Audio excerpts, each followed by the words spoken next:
Dans le chapitre 46, saint Benoît insiste sur le fait de euh, reconnaître immédiatement lorsqu'on a commis une faute, de telle manière que ça ne s'enquiste pas en quelque sorte et que on puisse se remettre d'un mouvement simple et d'emblée vers qui de droit, vers un responsable, quelqu'un qui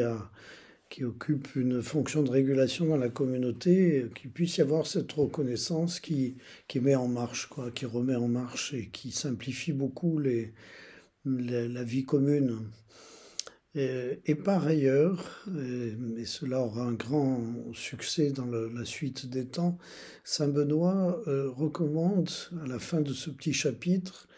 une dimension qui est tout à fait nécessaire, c'est-à-dire s'il s'agit d'une faute secrète, intérieure, euh, le frère s'en ouvrira seulement à l'abbé ou au père spirituel qui savent soigner leurs propres blessures et celles d'autrui sans les dévoiler ni les faire connaître. Donc on a ici la description en une phrase de ce qui est l'idéal de l'ouverture du cœur pour la tradition monastique et telle qu'elle va ensuite se déployer même jusque dans le sacrement de réconciliation avec cet autre aspect que la pénitence publique officielle, etc., mais plus cet accompagnement en quelque sorte de chacun par des personnes qui ont plus d'expérience et qui sont en mesure de garder toute la discrétion nécessaire pour accompagner un frère, pour accompagner une personne.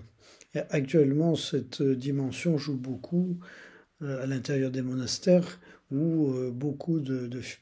personnes laïques viennent parler, viennent être